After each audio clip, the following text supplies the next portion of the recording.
In 1989, a man called Bob Lazar walked into a Las Vegas TV station and gave a remarkable interview. He said that he'd worked out in the Nevada desert at a top-secret facility known as Area 51. He said he worked on a highly classified project, reverse engineering recovered alien spacecraft. His story was a worldwide sensation, and Area 51 became a household name, synonymous with UFOs, secret projects, and little green men. And yet, neither the US government nor its military have ever denied his claims, and they still don't officially confirm that Area 51 exists, despite satellite photos proving it does. Many dismiss Bob Lazar as a fantasist, and yet others see him as a whistleblower, exposing a government cover-up of UFOs and alien contact.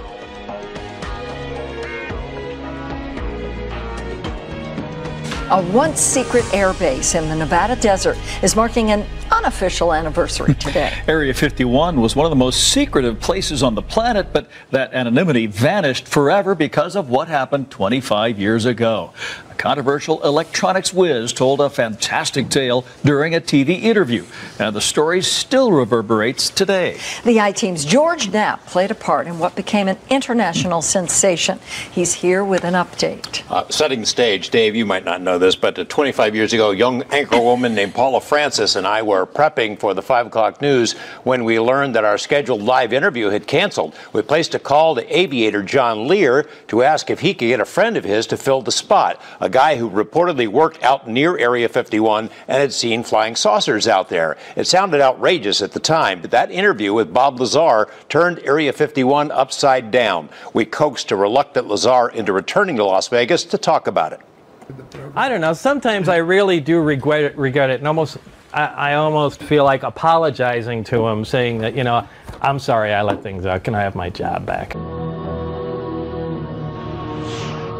My personal opinion, based on comments I've gotten from the Deputy Director for Science and Technology at CIA, would seem to indicate that Bob was perhaps an unwitting participant in a program designed to introduce someone with a technical background to some elements of the UFO research projects going on out at the test site.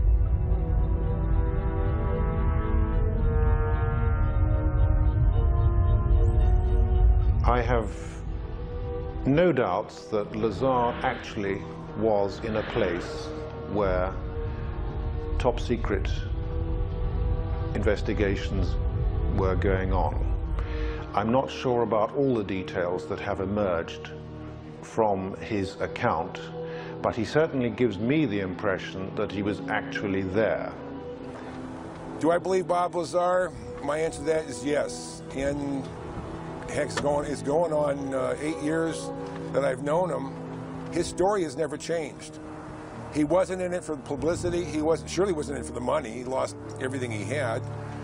I believe he's totally sincere.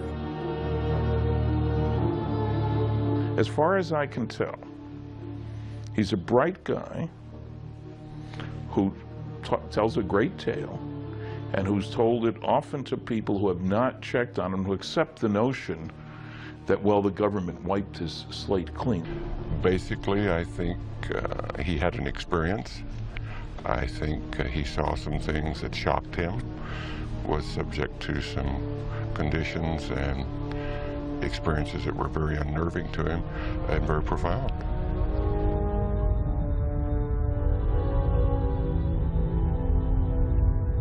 He said, you would love to see what's out there because it's like beyond science fiction. He said, and I wish I could talk to you about it, but I can't. And that's as close as he ever got to telling me anything that happened out there. You'll find many people who have seen these discs. Question is, where do they come from? Bob Lazar may be one of the few people who can tell us that they're from somewhere else.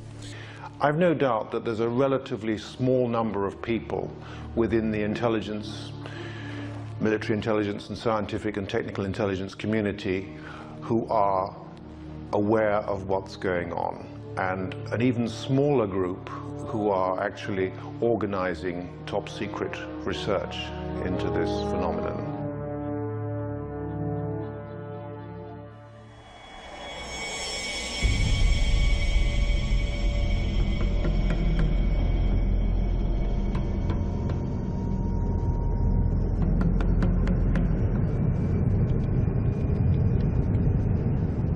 There's been an operating airbase out at the location known as Area 51 since the 1950s, when it was home to the CIA's top secret SR-71 Blackbird spy plane.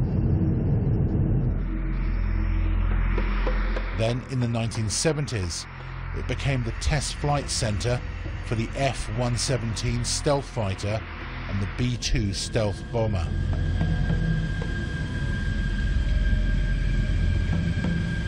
It's fairly public knowledge that we have a super secret facility in the mountains in northern Nevada, referred to as Groom Lake, Area 51 of the Nellis Air Force Base test range.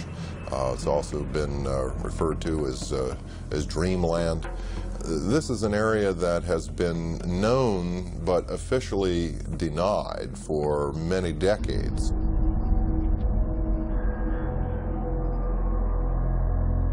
All of our super secret aircraft have been developed and test flown out in this particular area. So it only makes sense that if you have something as sophisticated as a flying saucer and the related technology to that, that would certainly be one of the prime locations you'd want to go.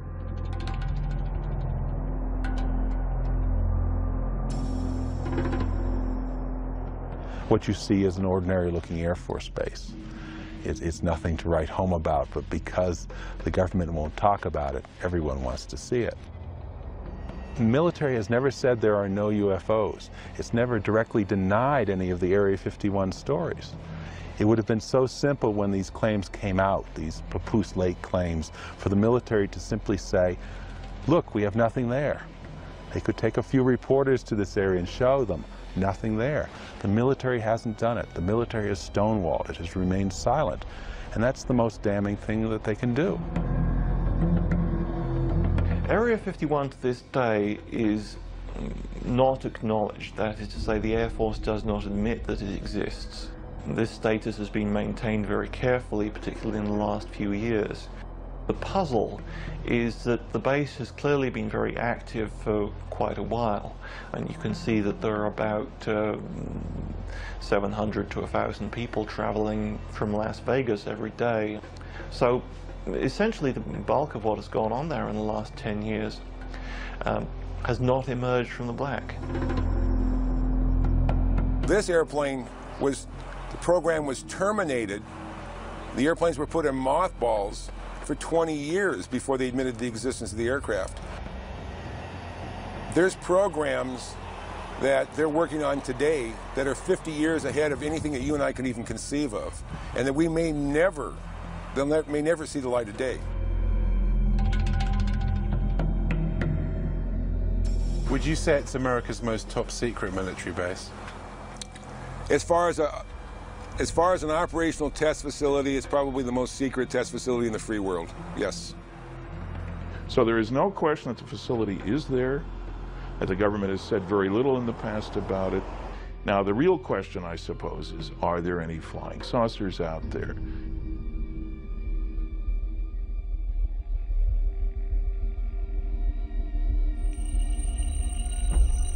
No one had associated flying saucers with Area 51 until Bob Lazar's interview hit television screens around the world. He said that he worked at an underground facility called S4. The top secret project was codenamed Galileo. They would call it a specific time. For instance, the operator would say, Mr. Lazar, it's now 4:15 a.m. We expect you to be at McCarran Airport at 4:45. your plane will be leaving at such and such time. I'd drive there, check in, board the plane, and the plane would fly out to Groom Lake. It would land there. I'd get off the plane and wait, and there would be a bus to take me and whoever else was going to S4, Papoose Lake, which is about 15 miles south of there, and then I would check in at S4. Tell me about how you felt on your very first trip out. The first trip out there, it was actually very exciting because it seemed so cloak and dagger to me, especially after I got in the bus with the blacked out windows. I kind of thought that was neat.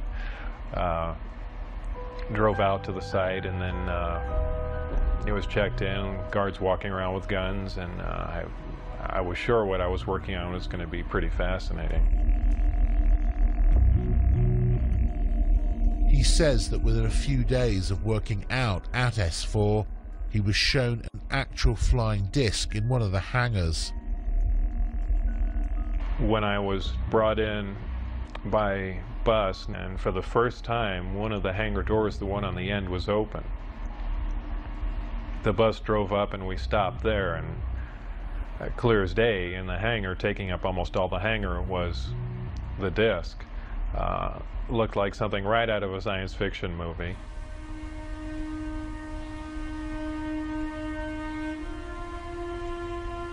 And as I walked in there, I thought, well, this is the new advanced aircraft we've been working on, and this is why people keep seeing flying saucers, because it's ours and we've just been testing it probably for all these years. And what color and size was it? It was a dull stainless steel, pewter gray, very unimpressive color-wise. About 52.8 feet in diameter and about 16 feet high. So was it actually a recovered craft that you were working on, or was it one that scientists had built as a mock-up of a recovered craft? Well, whether it was recovered, given, or what, it was not built as a mock-up. It was an alien craft built on another world. There was absolutely no doubt about that. Lazar claims that he was one of only 22 people who had something called majestic clearance to work on the craft itself. The whole aim of the project was to take these craft, or the one in particular that I was working on, and try and duplicate its systems and subsystems with earthly materials. The work that I did basically entailed back engineering the power and propulsion system, and I opted to start with the power, the reactor that ran the craft.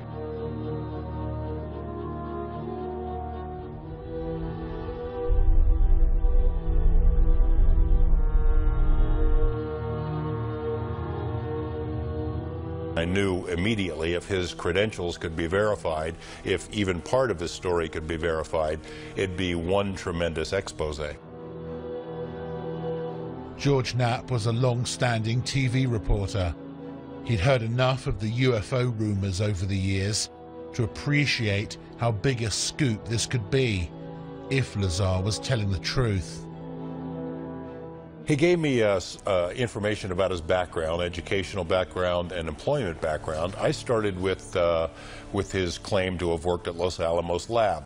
We went to Los Alamos and got nothing even close to cooperation. They wouldn't respond to our phone calls. They say, we have no information on Bob Lazar. There's nothing in the files. I said, are you sure now? No, nothing in the files. I showed them the phone book entry that Bob had kept that said he was there. I showed him the newspaper article that showed that he was there. Basically, Los Alamos Lab tried to thwart me at every step. Were completely uncooperative in trying to get information about Bob, and I found that to be the case at every step of the way in trying to verify his background. Thursday, 12:37 p.m. Former NASA mission specialist Bob Exler had heard about Area 51 and Groom Lake when he worked on the Apollo and Space Shuttle projects. He was intrigued by Lazar's claims and started to investigate. I did a variety of research relative to Bob Lazar. I actually met him. I obtained a copy of his what they call a W-2 form, which is one of the IRS documents associated with pay. His particular form indicated that he worked for the U.S. Department of Naval Intelligence. They informed me that it was a genuine document. It was not something that had been fabricated. There were a variety of numbers, contract numbers and so forth issued on the document, which I was able to research, again finding that these were highly classified numbers. In fact, Internal Revenue Service ran into a brick wall when it came to trying to track down the actual employer associated with the document. And then again, with the Social Security Administration, we found that Bob Lazar's records had in fact been bleached clean. There was nothing there, in spite of the fact that the document clearly indicated that Social Security taxes had been taken out of his pay.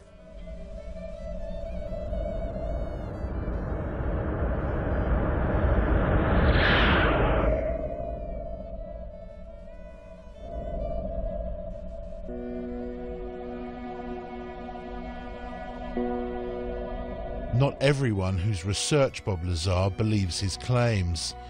Stanton Friedman is one of the most respected authors in the UFO field today. He's a former nuclear physicist with top secret clearance and has many friends and contacts in the Black Project world. I've looked at considerable depth into Bob Lazar's claims, both about himself and about propulsion system. Those are fairly elaborate claims. I've talked to the schools that he claims to have received degrees from. I've checked on his high school record. I talked to Los Alamos Lab, where he was supposedly a scientist and so forth. I have come up totally empty. Now, when a guy lies like that, you get very wary. And, you know, it has all the trimmings, his story, of a Walter Mitty story. Somebody in whose imagination was, you know, stronger, brighter, faster than anybody else. I don't doubt that he did some work at Los Alamos and other places. He's clever. He drives a jet-powered car, fixes radiation detectors. So he may have performed some service. But I can find no reason to think that he worked out there on a flying saucer. I mean, I had to wonder whether this guy was making this stuff up, but then I see the phone book and I see the newspaper article, and I talked to people who worked with Bob at the lab and who said, in fact, that he did work on classified projects, yet no one can find any records of his background. The people that I worked with, colleagues, the people I went to school with, obviously knew I was there, and people at Los Alamos, I was friends with, and people that worked under me and alongside of me knew I was there and, you know, cooperate what was going on. But, you know, officially, it's very difficult to get information for the people in charge. To further prove his claims, Lazar agreed to take a polygraph test, which he passed. The thing that is interesting about polygraph is that if you're embellishing or if you don't completely believe what you're saying, it is very, very easy to detect. All it really will tell you is that the individual believes with 100% conviction that what he's reporting is exactly as he recalls and as he believes it to be. And that clearly was the case with Bob Lazar. Now, could his perception have been a bit askew? Yes, that's possible, but he clearly wasn't lying. I think Bob is even open to the possibility that perhaps he had been used in some sort of misinformation or disinformation campaign. I mean, look at him. He has a pirate flag floating on his house. He races jet cars. He likes fast women. He likes guns. He's technically capable, so in that sense, he may be perfect for this kind of a program. Technically capable, scientifically knowledgeable, and yet completely discreditable at a moment's notice. If you wanted to test public reaction to a story about Area 51 and then suddenly discredit it afterwards, Bob may have been the most qualified person in the country.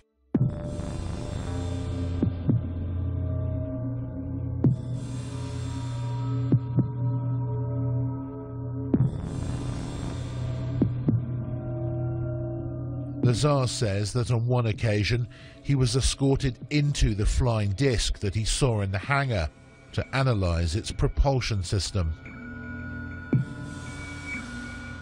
It was obviously made to be piloted by something smaller than the average human being, very cramped in there. What were the size of these seats that were in there?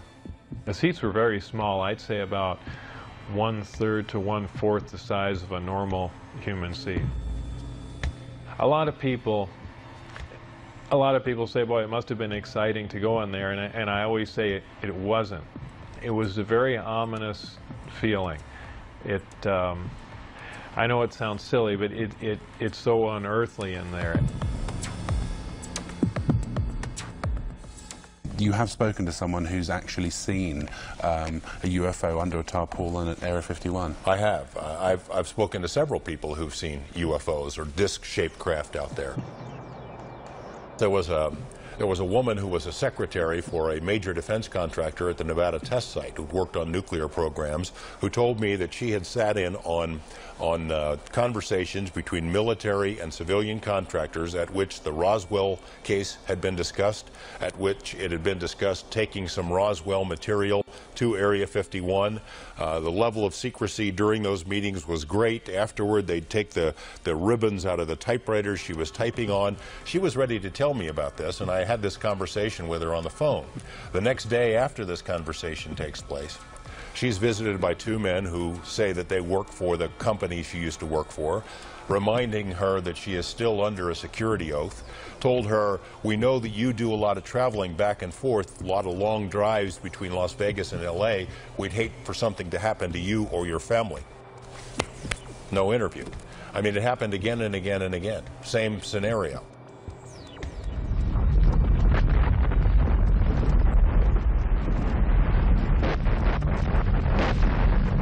Lazar says that in addition to being shown inside the disc, he actually saw it take off from the lake bed. I was brought into the hangar for one of the short duration tests, and the craft was already outside on the lake bed, and that was pretty much of a marvelous sight. It's a huge thing.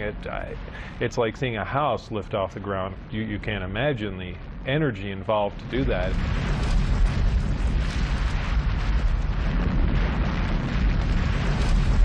Because of the extremely high energy output and the fact that the outside of the craft is used as a conductor, that does ionize the air.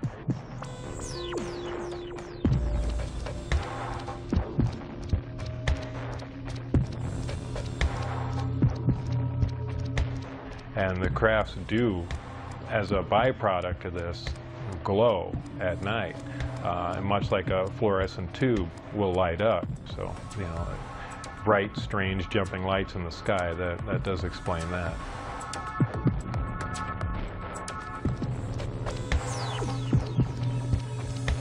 Would you categorically say there is no way that humans could have built the craft that you saw?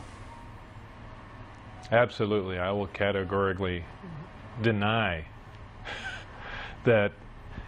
Well, I don't know. How exactly should I put that? I guess I can just say it straight out. There is no way that any government on this earth could produce that craft, period. And I defy anyone to argue that point.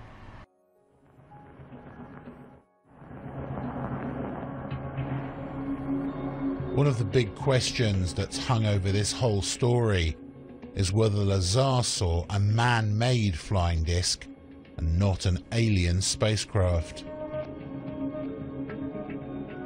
A lot of these craft which are being developed in secrecy in the United States are tested at night, and one can imagine that seen through kind of half-closed eyes, something like an F-117 stealth fighter or a B-2 bomber, side-on or front-on, would look remarkably like, say, a flying saucer or a UFO.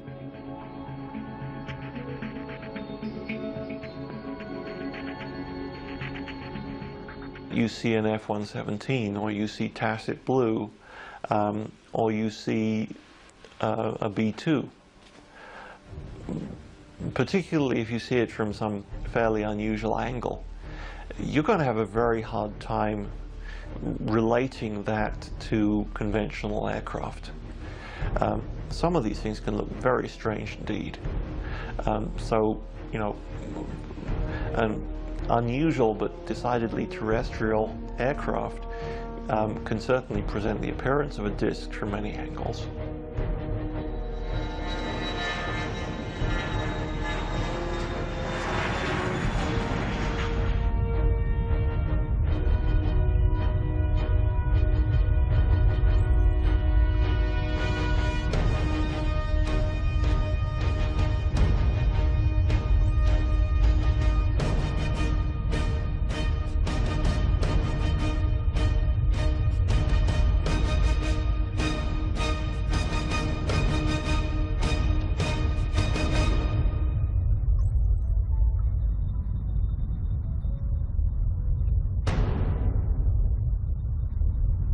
I think for anyone who's been out into the western United States and seen the kind of place it is and let their imaginations run riot a bit, it is possible to imagine in these vast test areas technologies which are highly exotic, highly revolutionary, and would change the way we feel about science today.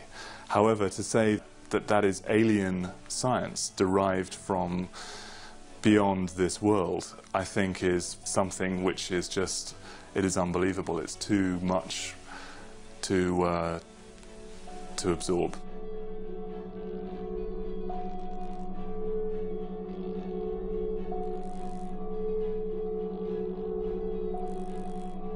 Do you think that some of the truth certainly lies out there in the middle of the Nevada desert at Groom Lake? I would expect that some of the truth may very well lie out in the desert near Groom Lake. It's the right place for some of it to be. It's isolated, it's under control, it's high security. I don't think we've yet scratched the surface on what's happening out there with regard to flying saucers.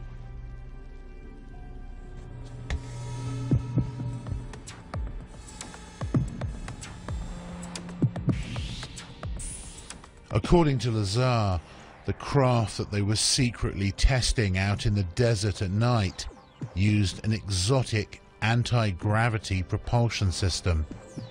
The reactor itself was an incredibly advanced system. This was an antimatter reactor. This is something we could only dream of having, something that could put out huge amounts of power that rivals several nuclear power plants running at capacity. What happens is a great gravity distortion is created and you're essentially bending space toward the craft. The craft becomes part of that space, and then when the reactors, or when the gravity amplifiers are shut down, the craft is essentially where it was focused. It's a very difficult thing to grasp. It happens virtually instantaneously because of the fact that gravity distorts time. And if you're bending space and time along with it, when you wind back up in that place, you're there between the ticks of a clock.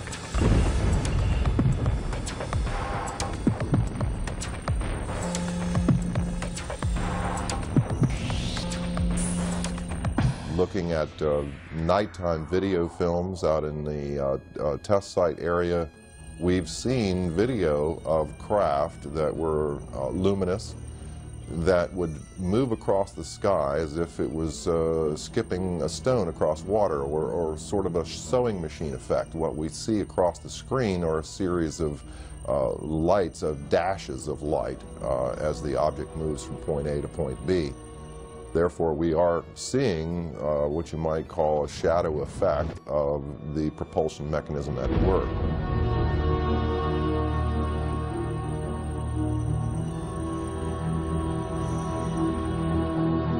Bob Lazar is not the only person who's come forward and claimed to have worked out at the base on flying discs. Former US Marines test pilot Bill Uhouse worked out at Groom Lake and other top-secret locations for more than 40 years, working for the Pentagon and civilian contractors on a variety of highly classified projects, including, he says, a flying disc recovered from a crash in Kingman, Arizona in May 1953. He said that he'd been cleared to do this interview and to discuss certain information, but asked us not to show his face. What were you actually working on out there? One of the things I worked on was a flying disc simulator. It was designed in New Mexico by a separate staff that built it in parallel with the actual craft that they had intended to fly. The purpose of the simulator was to train pilots to fly this strange-looking craft. The simulator was a 10-meter round disc. The skin was made of boron composite material, not unlike that you see on the F-117. How did you know how to build the simulator? There weren't any plans. The plans were generated as we constructed it. And there was a process there that took quite a while for us to even understand the concept way back in the 50s. Uhouse says that Lazar did work at Area 51. I think Bob is saying exactly what he knows, and I know a little bit about Bob from a different standpoint than a lot of the people know and what's been written about him, but Bob Lazar is not lying as far as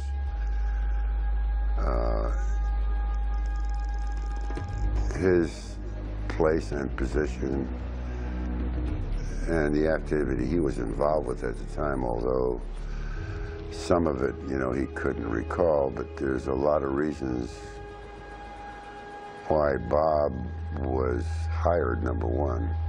Here's the thing. Take a guy like Bob, send him out there, somebody said, aliens, blah, blah, blah, blah, blah. All of a sudden you're thinking about 9 alien crafts. They may have not been 9 alien crafts. Bravo 7014, contact departure, good day. Do you believe that the government has recovered alien spacecraft? I have no doubts whatsoever that the United States has actually recovered a number of extraterrestrial vehicles. And what do they do with them? I think that since 1947, there have been efforts to try and duplicate the technology, what is referred to as reverse engineering. And I don't know how far they've got, but some reports indicate that we've actually been test flying within a limited area actual alien vehicles or terrestrial vehicles, United States vehicles which have been made using alien technology. Could these not just be military aircraft? Well, I think it's quite possible some of them are military aircraft. I've heard from very reliable sources, including a leading specialist on unmanned aerial vehicles, that we have developed some disc-shaped platforms for aerial reconnaissance, some quite small, maybe some larger, which are being utilized by the Americans and have been built by the Americans. That's 6389 Delta, Las Vegas Tower, runway 19 left taxi, in position and hold traffic crossing downfield. Thank you, sir, 89 Delta. Was it a hard secret to keep? It was a virtually impossible secret to keep. But I did play by the rules, and it caused a lot of problems. It caused problems in my family life. I mean, imagine being married at the time, and you know, you get a call, you know, perhaps at night, and a strange voice on the phone. Okay, you disappear, you can't tell your wife who it was on the phone, where you're going, and you come back, you know, sometime early in the morning. I mean, what is she going to think?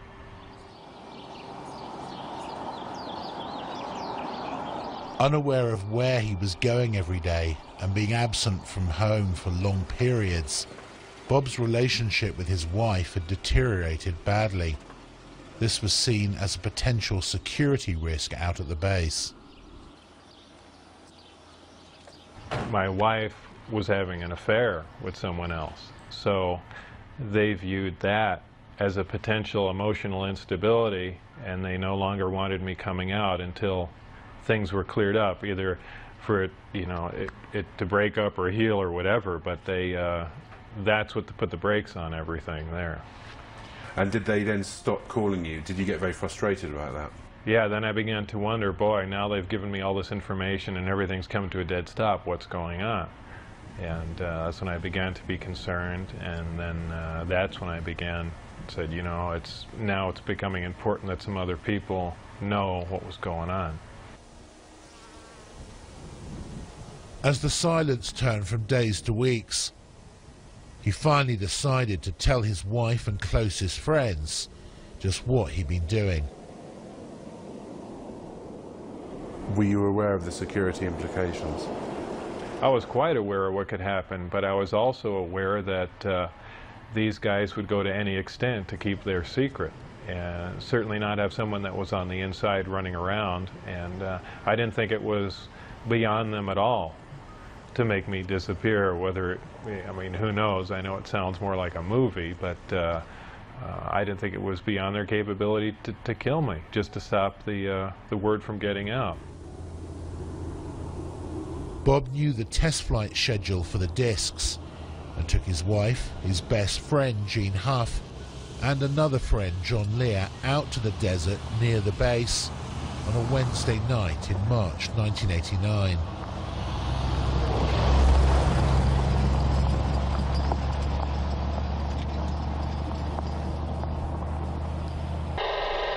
Huh, it started coming in too. How far away can that thing pick up stuff if it's like overhead, like up in the air? Overhead, 300 miles. Jeez. So it could be any one of these guys flying. Yeah. Yeah. Well, that sounds military to me. Yeah, I bet you that's what this is. We got. Oh. You see that? Whoa. Yeah, what was that? Did you see that light just come on over there? I was looking right at it. Yeah. Here, let me check it out.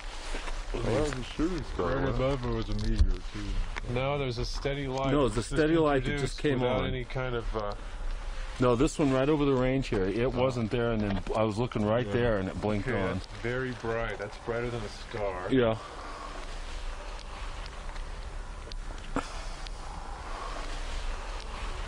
Huh? Doesn't look like landing lights. We got the light clear now, sir. We figured out what the problem is, and whatever that heading is, we're ready for it. Huh. Interesting. Okay, just change course. Oh. White light? Yeah. Yeah, he's coming at us. What did you see when you were out there? Shortly after the flight time that I had recorded, white light came up. Well, not a white light, it was actually more of an amber light. Came up off the ground and hovered, and then began doing radical step maneuvers and darting from one side of the sky to the other, doing some impossible flight characteristics. Do you think what you saw over the desert that night was an alien spacecraft? Could I identify it as an ET craft without Bob's help? No, it would have been and you know, like I said, an elliptically shaped saucer doing, you know, just doing moves that we're not capable of, but I could not say that, no, this wasn't some advanced Earth technology. We got the log clear now, sir. We figured out what the problem is, and whatever that heading is, we're ready for it.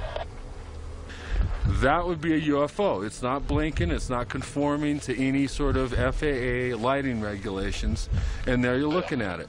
That's like a typical UFO. If it was red, it would be real typical, because that's what most people report, is red lights like that are solid color.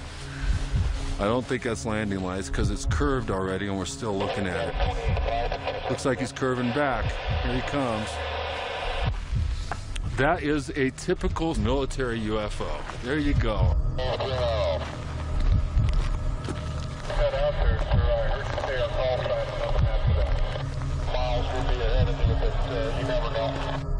This small group went back to see 2 more Wednesday night flight tests, but on the 3rd trip they were spotted, caught and arrested.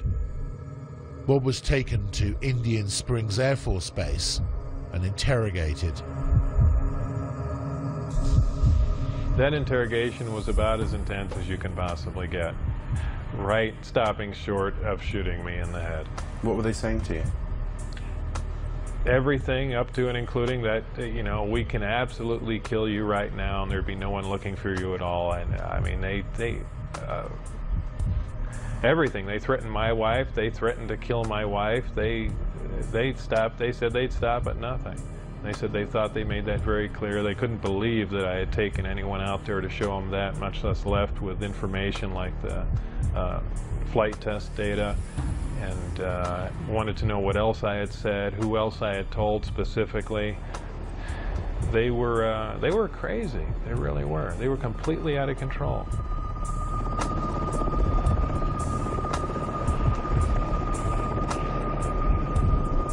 After this interrogation at Indian Springs Air Force Base, Bob says that he was put under constant surveillance by security personnel. His phones were tapped, his movements were monitored, and he often found his car followed by military helicopters. Worried about what might happen to him and angry about how he was being treated, he decided to hit back and approached a local TV station about an interview. I thought if I did an interview in silhouette, it would be kind of pushing back a bit, where say, you guys stop, and not saying too much, but just saying enough just to let them know that I am pushing back a bit and then lay off, or, you know, it's going to get worse. It was really the only thing I could do. Did you get any calls from the military or from former workers to say, what the hell are you doing? Right after the interview aired, Dennis Mariani, who was my supervisor, called, and you know, all he said was, do you have any idea what we're going to do to you now? And that was the end of the phone call. That was the last, well, really second to last communication I had with him. And, you know, then I decided, well, you know, that's it. And really just said everything that I had seen and done, and just wanted to divorce the entire situation. Even now, more than 20 years later, the jury is still out on Bob Lazar and his claims about his work out at Groom Lake. It's a fascinating story which he's stuck to for more than 2 decades. And although many dismiss it as pure fantasy, the fact is that some of his credentials did check out. In addition, his former employers and even the tax authorities were caught covering up and refusing to release information on him. Why would they do that unless there was something to hide?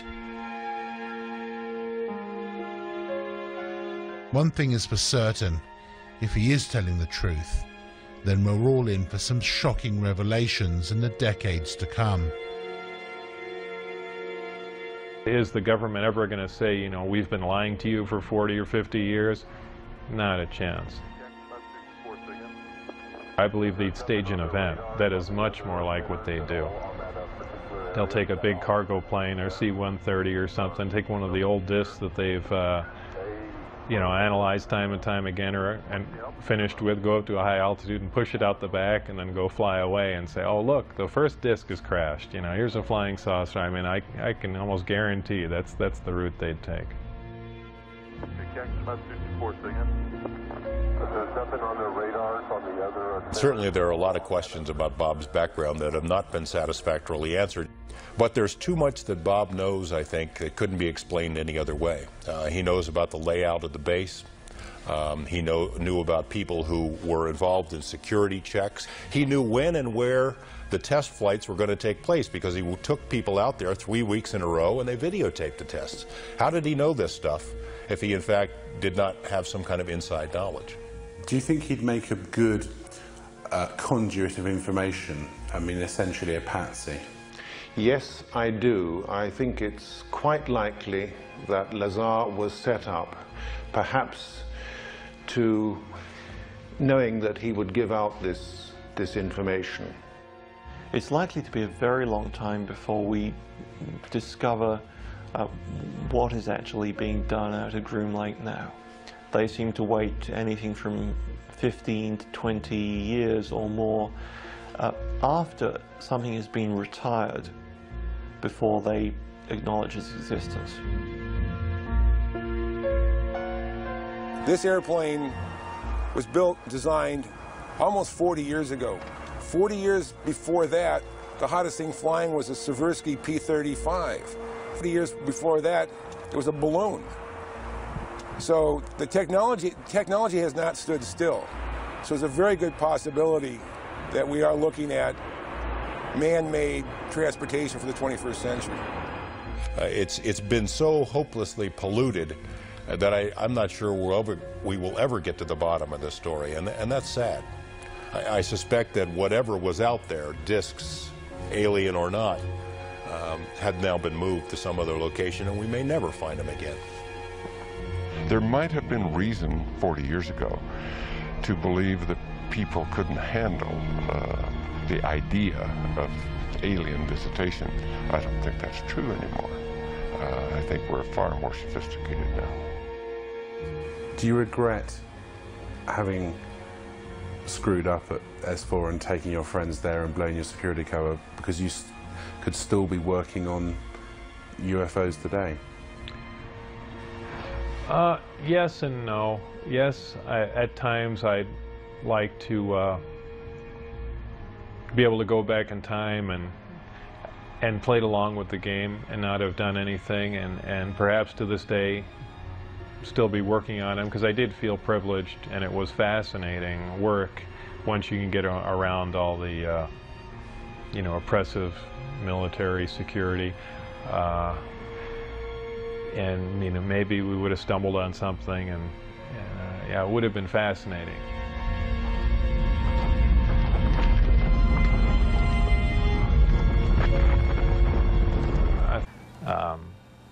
The craft lifted off the ground, virtually noiseless, other than a small corona discharge on the bottom of the craft, indicating the presence of high voltage. That dissipated at about 30 feet, and it stood there completely silently, and moved over to the left, to the right, and sat back down. That was the entire test. However, that was an extremely impressive test. Maybe to someone that really knows little about science or anything, that wouldn't be a whole lot, but you have to realize this craft was about 52 feet in diameter. I don't know exactly how much it weighed, but it weighed a lot. And this was quite a scientific feat, to lift something completely silently, under control, and you know, perform a maneuver like that. The craft itself was, I assume it was metal. It was cold to the touch, that's why I say it was metal, but it was a brushed aluminum, actually just an unfinished stainless steel, not shiny finish to it. Had no seams. It was as if it was injection molded from one giant die.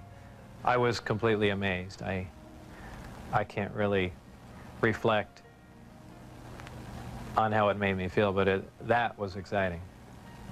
How would you define gravity? Could you describe in layman's terms its basic principles for us? Gravity is something difficult to explain because it's something that we essentially don't understand. It's just something that we can observe. Not much is really known about gravity. There are many theories about it, but they are just mainly theories. There's theories of gravitons, which allege that these are these subatomic particles that act like an attractive force like gravity that exchange between two pieces of matter. There's also a theory that gravity is a form of wave, an electromagnetic wave. But basically, gravity is a force. It's the attraction. Well, it's the inherent property of matter to have gravity, a mutual attraction for each other, and it's basically all that we really know. Modern science, current science, right now, identifies one gravity. It's one force in nature. Apparently, through research at S4 or information gained from one of the crafts they were researching there, it appears that there are two different forms of gravity. One form works on an atomic scale, on subatomic particles, holding pieces of matter, holding atoms themselves together. Another works on a larger scale, the scale we're most familiar with, holding planets in orbit, holding ourselves to the ground, things of that sort. Because it produces a gravitational field, I wouldn't say the craft is invisible during the day. However, if you're under the craft, because of the way the gravity is being used, gravity bends time and space, and it bends light. If you are looking underneath the craft or from certain vantage points, you will actually see what's above the craft. It's really a trick of the way light bends under the influence of gravity. For instance, we can see stars that are behind the sun, that are blocked from our view by the sun. The reason we can see them is because the sun is a tremendous gravitational field, and it's bending the light around it where we can see the star. Space-time and gravity are all essentially interrelated. They all act on one another. Gravity bends space. Gravity also distorts time. When you vary one, you essentially vary the other two. As an example, if you have a massive body, say a planet or something that's making a lot of gravity, producing a lot of gravitational waves, if you will, it distorts space. It bends space to it. It also slows down time. These things aren't theories. We know them to be true. We cannot artificially create this because we can't create gravity. But this is how they're all interrelated. With traveling at the speed of light, there are several problems traveling at the speed of light. Just a couple of them are the fact that as your speed increases, so does your mass proportionally. In other words, the more energy you put in to go faster begins to slow you down by the fact that it's converted into mass.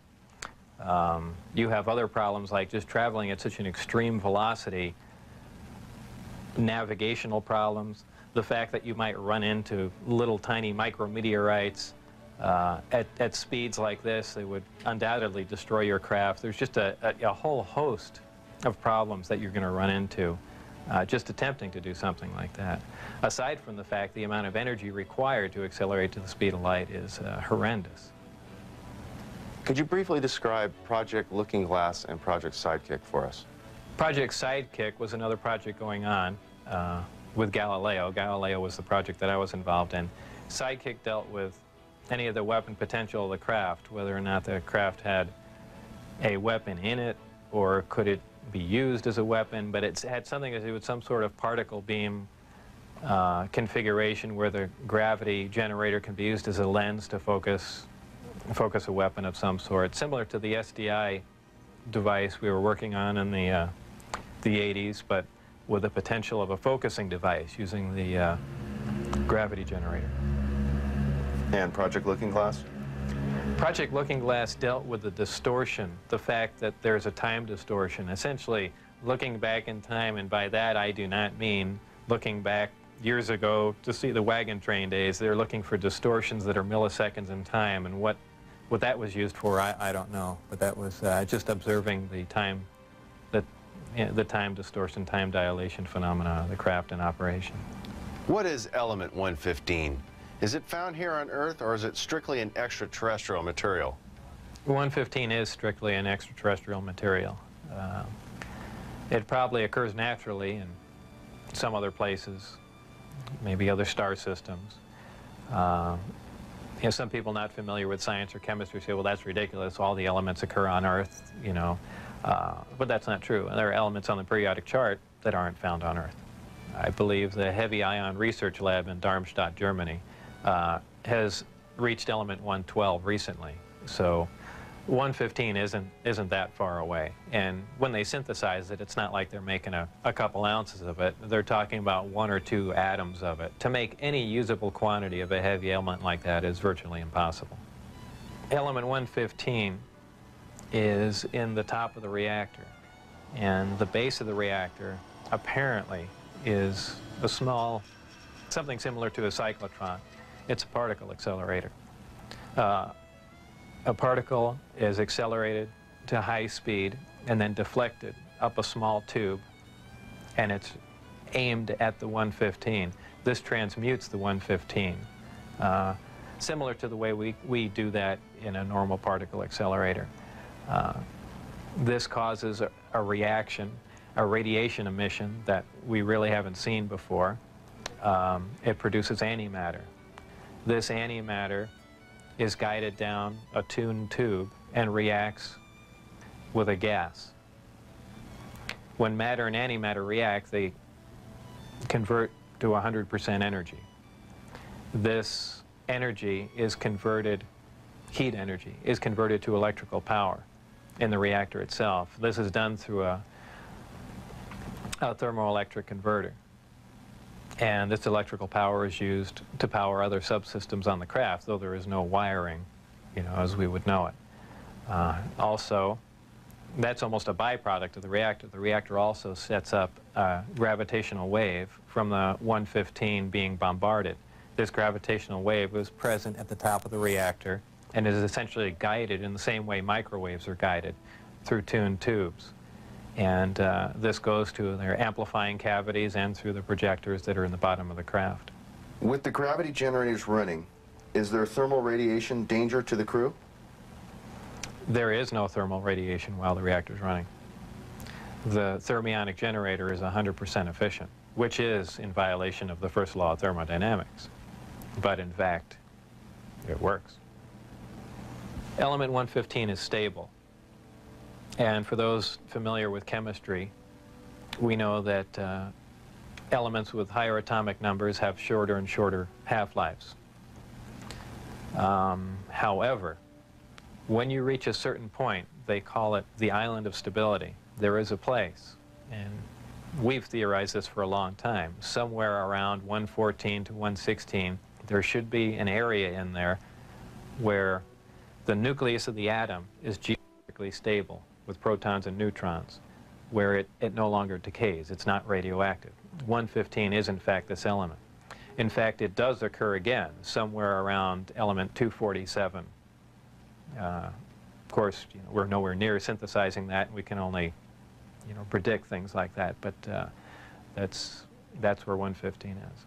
Did they, the aliens, give us element 115 in large quantities? Whether or not it was given to us, I can't answer that question.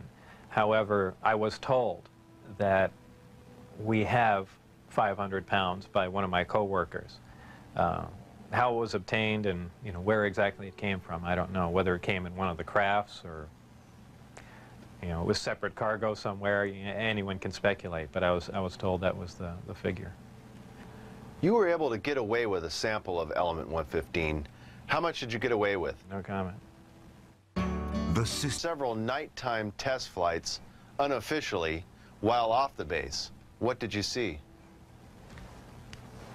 The test flights I saw off the base, actually the best test flight was witnessed by my friends who I had brought out there. At the exact moment the craft was hopping around and doing some really impressive maneuvers, I had turned around and I think was looking for the video camera or something to that effect. But I missed some of the most impressive maneuvers. But the craft was similar to what was done before that I had seen close up, other than the fact that it went above the mountain range, moved a a much greater distance at a much higher rate of speed. How were you able to find out about the test flight schedules?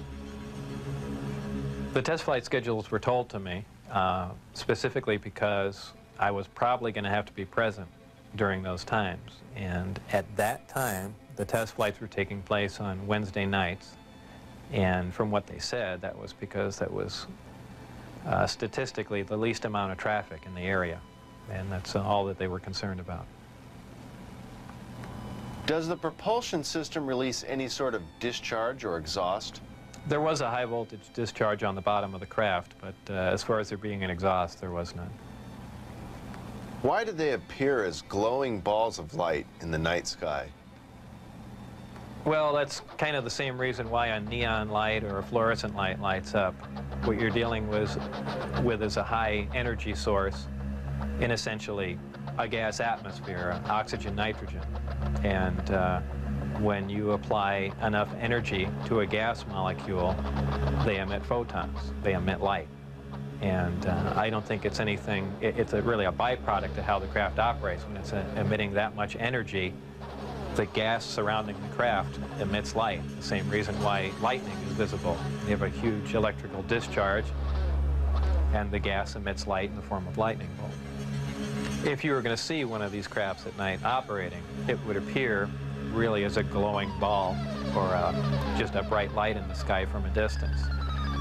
Even close up, you'd see a glowing halo around it.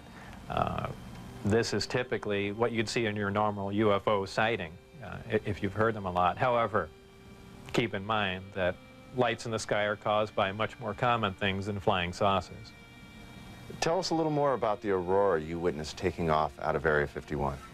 It was a large craft, and the one glimpse I got of it was from the rear, and it had two huge square exhausts with vanes in them.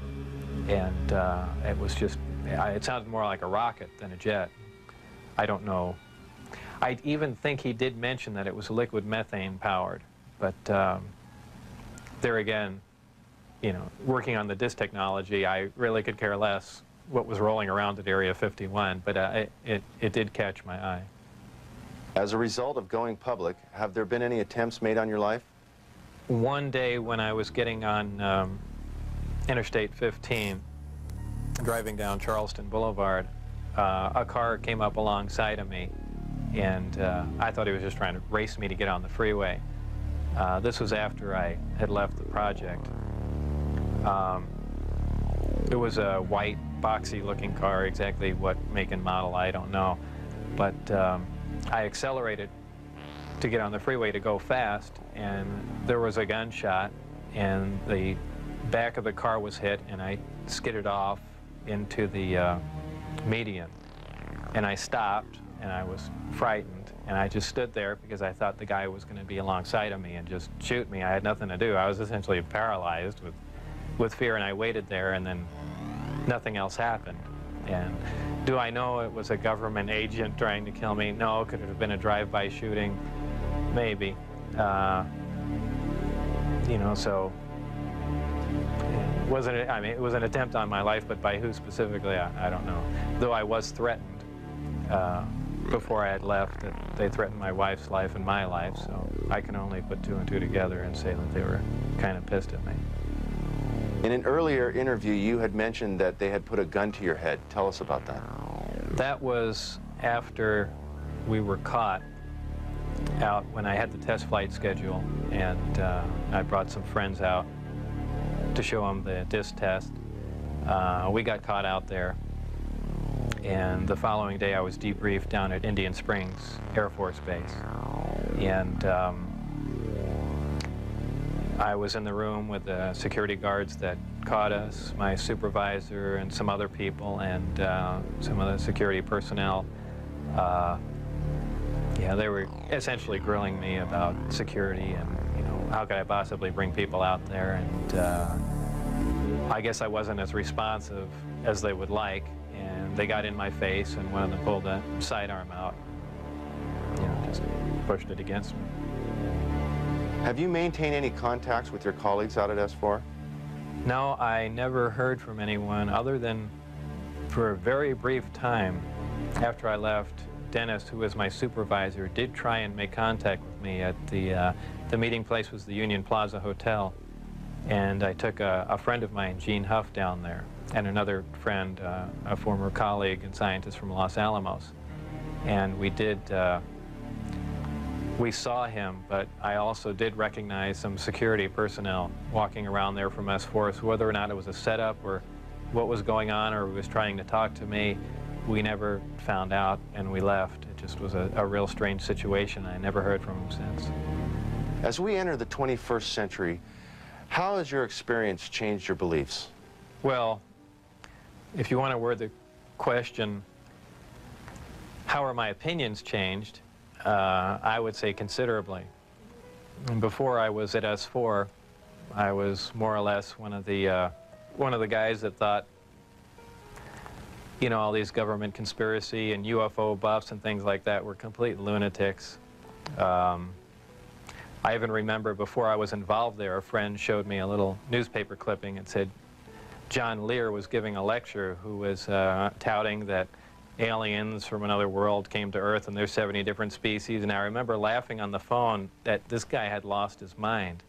And I was also under the impression that, you know, boy, the government's all for the people and they, you know, they're out here to protect us and all that. You know, after the experiences I had there, everything is completely turned around. You know, the government is doing everything but looking out for us. I mean, the only thing they're looking out is for themselves. You know, obviously the ET craft do exist. Something had to build them, so there must be aliens. And since there are and the craft are there must be some sort of factory and an entire civilization somewhere. And if in fact that is true, and it apparently is, then there must be others. Actual crafts and technology from another world. And that's probably the most important event in history. It kind of moved from science fiction into reality in my mind. And it really just, I guess, opened my eyes. Let's go! Whether or not we can duplicate them. If we can understand what a device is or how something operates or what its physical makeup is, that's great. But if we can't duplicate it, it's useless to us. So there's really two phases to the project going on there. It's understanding what we're looking at, and then once we understand it, is can we duplicate it with earthly materials and earthly technology? And, you know, unless we've got a handle on both of them, all that technology is useless to us. And if it turns out we can't do that, all we have is one single prized possession that we have to take care of, and that's it. After all that's been said and done, would you do this over again? What would you do differently? I would probably have played along for a longer time. I would like to have known a little bit more about the technology and probably kept quiet if I could have. And possibly never have said anything. I almost wish I had done that. You know, it's really only caused headaches and problems. But I believe if I was given the opportunity again to go back in time and redo it, I think I pretty much would have just shut up and gone along with the program. I would have much preferred that instead of the Navy or whoever it was, that hand-picked a few renegade scientists here and there, that they turn it over to some more qualified people. Obviously, I was not the most qualified person on propulsion or field propulsion or anything of that sort. I was just some guy. I mean, they could have picked, I could have named 10 or 12 other guys that were more qualified than me. But, you know, if they turned it over to the scientific community and not just a couple guys here in the United States, I mean, you need a large group of people in a large lab to research what's going on there, not a little quiet installation. It's the security itself that prevents them from getting anywhere. I mean, they never do work hand in hand. You can't have a military mind. Science itself must communicate. You have to have a free exchange of ideas. That's how things progress. And when you clamp down on a security system like that, where you work in isolated groups and ideas cannot be exchanged, you don't get anywhere, and that's the problem they have. What does the future hold for Bob Lazar? Well, I'm not really involved in any of that stuff anymore. That's kind of put behind me. I have my own businesses that I work at, some computer graphics, some consultation, other technical jobs, radiation detectors, and a few other things like that. So really, I just go about my life, and that's, you know, something that happened that was fantastic, and it's over, but it's kind of hard to shake it loose. But eventually I will, and that'll be that. I think all the surveillance and everything stopped. I don't think anyone's bothering to monitor me. I've said everything that I know. It's been all over the place, so it's kind of a done deal. As far as whether or not there are any craft out there, I believe, you know, they were out and gone in probably the late '89, early '90, and the only thing people see now out there are, you know, either flares or planes coming into land, but that's about it. Headline edition, July 8, 1947. The Army Air Forces has announced that a flying disc has been found and is now in the possession of the Army. Army officers say the missile, found sometime last week, has been inspected at Roswell, New Mexico, and sent to Wright Field, Ohio, for further inspection.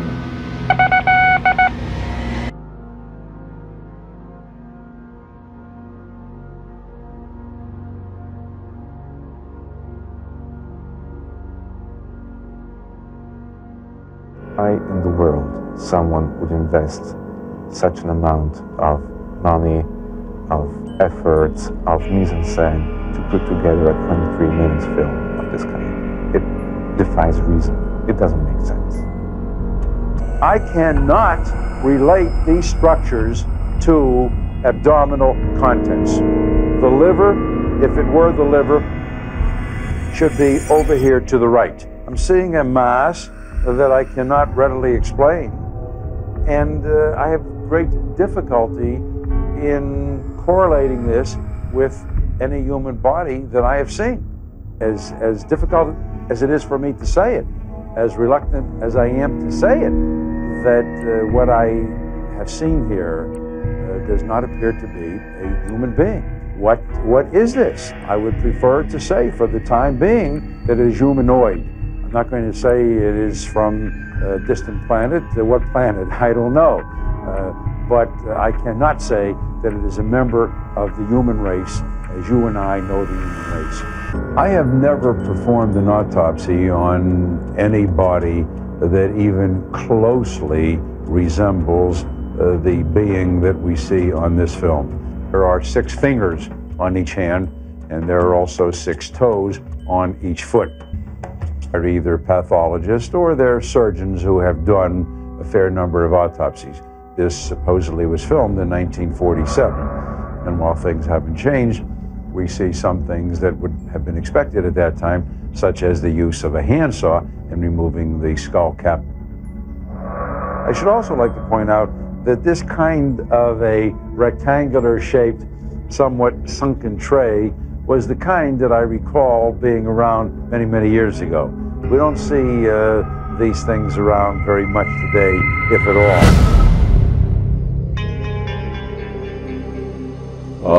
Aluminum in appearance. There were fragments of aircraft skin or whatever the thing was, and also some girders with pictures of hieroglyphic-like things on it. I took them to be owls, but who knows? An owl statue.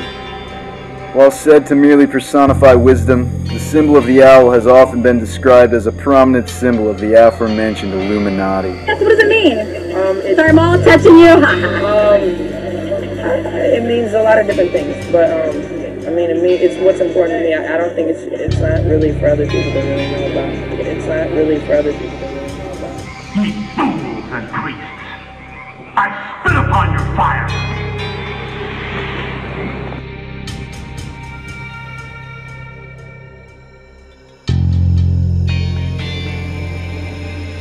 Stars don't move. Planets or anything that's like a planet does. So this is color-coded. This is what they saw on different nights. They're looking for one thing moving. They color-coded it to show that all these stars are staying still. This thing is moving. Our solar system is still terra incognita. It's full of surprises. This object is something that astronomers said shouldn't even be there. There's a whole other solar system beyond the planets that we know that are full of these things that are sort of planets, sort of comets. Some of them they call dwarf planets. That's what they're calling this one. What we're seeing is, we're seeing our neighborhood. We're seeing what's around us. And then the second part, we're seeing where we came from. We're seeing where we came from. This doesn't add up. Yeah. We need to ask some other folks to take a look at this for us and tell us if we're crazy. An ancient core of a gas giant that was ejected out to the farthest reaches of the solar system thousands and thousands and thousands of years ago. What does this tell us about our solar system? Well, one thing it tells us is that we don't really understand it as well as we thought we did.